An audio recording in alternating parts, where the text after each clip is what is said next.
Hai, teman-teman, jumpa lagi.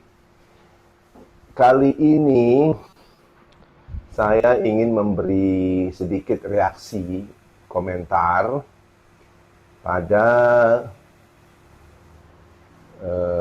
dua report yang baru-baru saja muncul di media sosial mengenai vitamin D, ya. Jadi kira-kira bulan Maret dan April sampai April 2020, Profesor David Meltzer. David Meltzer itu Professor of Medicine di University of Chicago mengadakan penelitian yaitu ada kira-kira 500 pasien, ya, ada 500 pasien yang terkena COVID-19. Dan dari 500 pasien ini dikumpulkanlah data vitamin D-nya, ya, data vitamin D-nya. Dan ternyata hasil penelitian daripada Profesor David Meltzer ini diangkat di JAMA Network. JAMA itu adalah seperti jurnal di Indonesia itu ID, ya, Persatuan Dokter Amerika. Itu jadi JAMA itu singkatan dari Journal of American Medical Association. Mereka punya JAMA Network untuk online, untuk di YouTube, ya. Dan penelitian Prof. David Meltzer ini ditayangkan di JAMA Network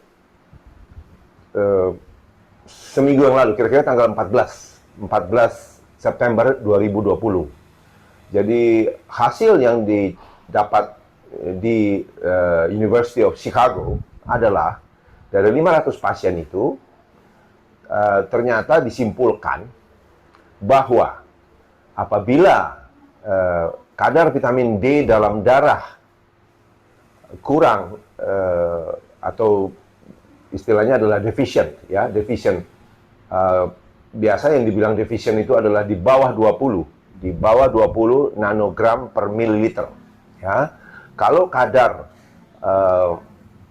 vitamin D dalam darah pasien-pasien ini kurang dari 20 nanogram per mililiter, maka kemungkinan terkena infeksi COVID-19 adalah 77%.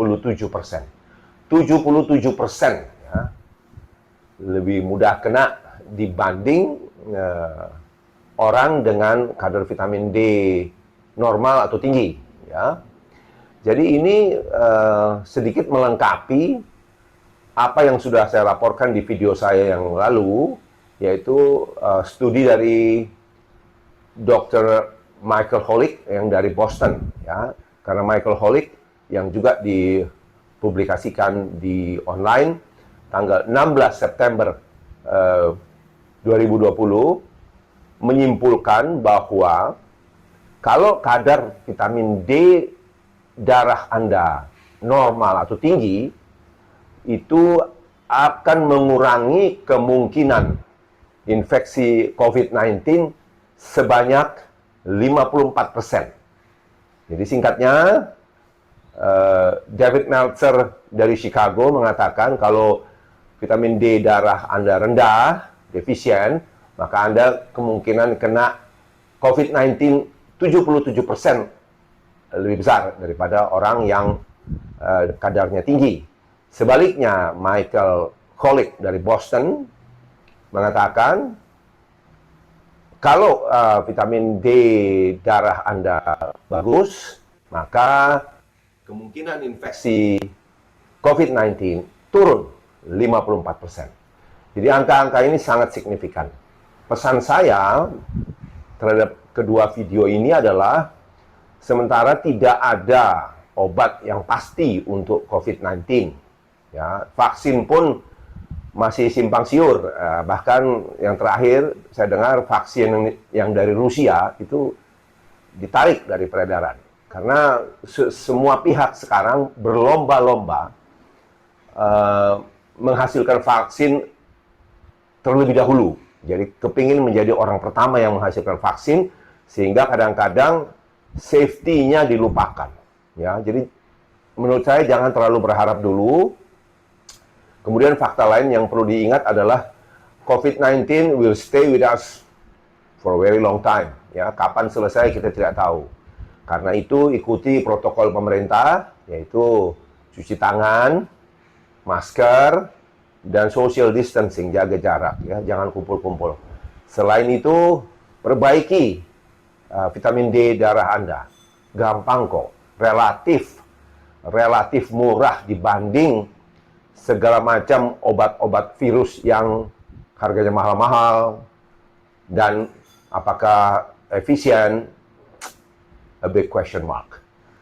Begitu pesan saya, semoga teman-teman semua tetap sehat, ya, tetap beraktivitas dengan baik, karena olahraga yang terukur akan sangat meningkatkan imunitas kita. Terima kasih, stay safe and healthy. Sampai jumpa.